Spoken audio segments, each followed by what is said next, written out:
So I wonder how did you go with answering my last question? So here we go. We're going to read a bit more today of course, the Abominables. While Perry went to find a garage and Con went shopping for some fruit, Ellen slipped into the little park to buy some lemonade for the Yetis from a kiosk. When she came back, she was very quiet and pale. "Are you sad?" said Ambrose, and his brown eyes got ready in case there was any crying to be done. But Ellen just shook her head and said it was nothing, or perhaps the heat, and then Con returned and they had a picnic in the back, and they were just getting ready for bedtime. There was a bad noises, howls of misery, roars of loneliness, whimpers of pain.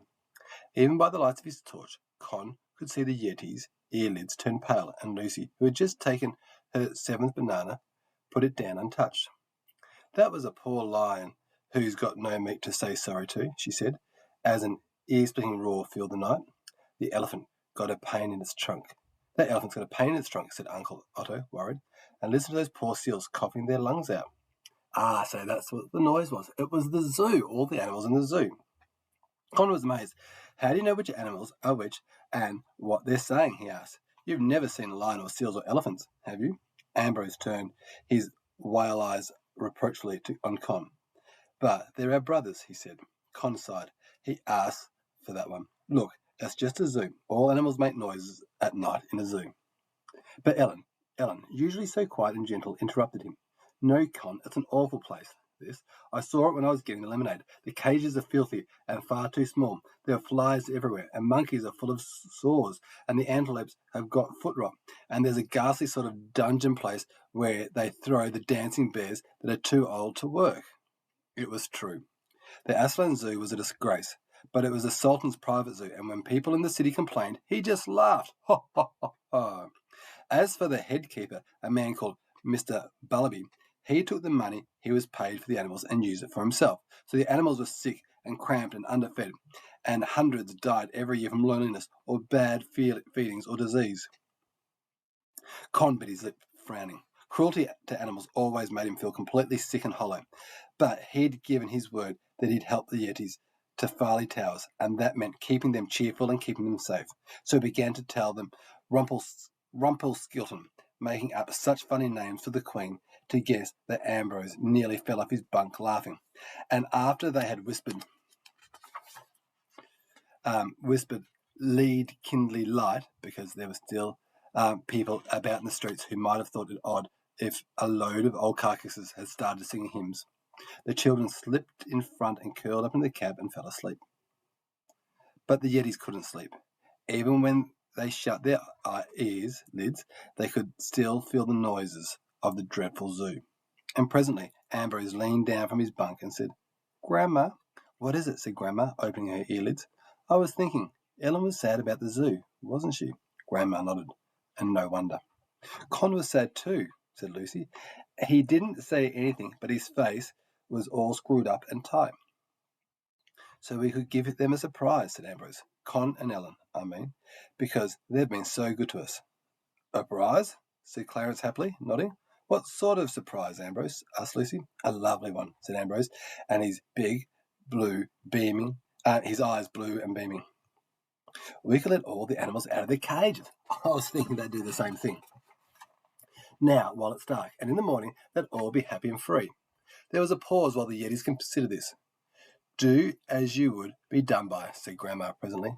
And that's what Lady Agatha said. "Only God said it first. How would we feel to be shut up in filthy cages?" And then they all turned their enormous heads towards Uncle Otto, who was really the head of the family now that Father was no longer with him. Uncle Otto hesitated. He understood perhaps better than the others how important it was for the Yetis to keep out of people's way. But just then there came a sound more terrible than any they'd ever heard yet. The wings of the thirst-maiden bird of prey beating against the wire of the appalling cages. So there's big birds, they're flapping the cages. "I just want to get out, I just want to get out." Uncle Otto made up his mind, and a few minutes later, leaving Herbert tied to one of the bunks, the Yetis had pushed aside the iron bar that closed the back of the lorry and were climbing over the high barbed wire that surrounded the zoo. As soon as they dropped down inside the enclosure, the noises stopped. It was as though the animals knew that their time of torture was over.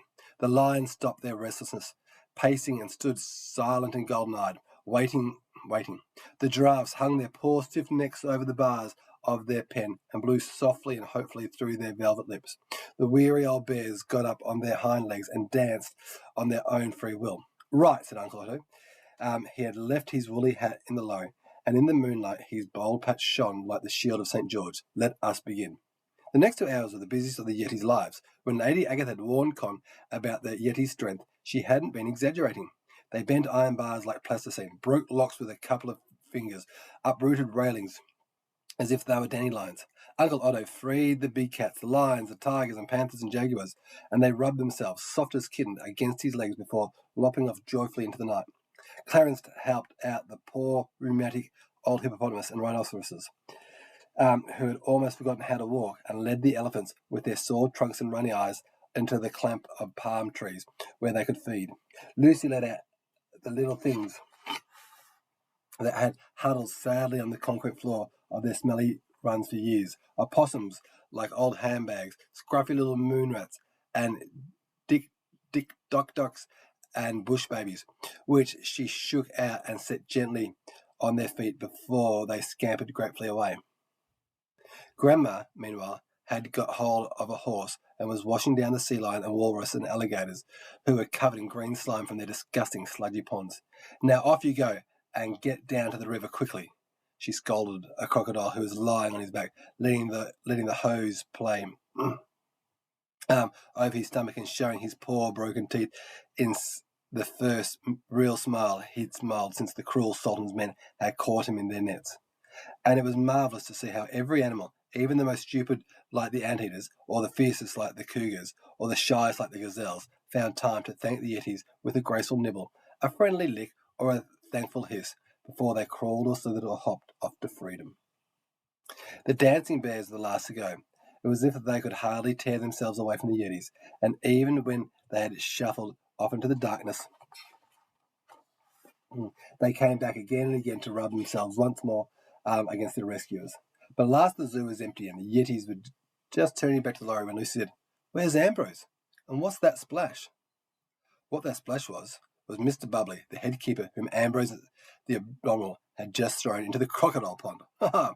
I found him in his house, hiding under the bed," said Ambrose, when the others ran up to him, "and I thought he ought to be punished. Lady Agatha always punished us when we were nasty, and this zoo is more than naughty, isn't it?" Yet he stood around solemnly in the moonlight, watching Mr. Bumblebee in his yellow silk pajamas, floundering and spluttering in the filthy pool. Was I wrong to do it?" asked Ambrose, suddenly growing anxious. But the others, remembering the pitiful things they had seen that night, said no, he hadn't been. "If the crocodiles had still been there, you shouldn't have done it," said Lucy, "because it wouldn't have been fair on the crocodiles. But they weren't, so you should have." And then they all paddled quietly out of the zoo and climbed back into the lorry and fell asleep. I think they should have done it if the crocodile was there. Imagine the crocodiles finally getting their revenge on this terrible person. So what I'd like you to do here is just draw me a picture of what you were thinking as you were listening to the story. It might be of all these animals running around. It might be a picture of the abominables letting out the animals. So how would they do it? It might be a picture of the man, what was his name again, being pushed into the pool and maybe drowning in all that gooey, yucky water. So it wouldn't be nice and green. It wouldn't be blue. It'd be yucky green, wouldn't it? Good luck, team.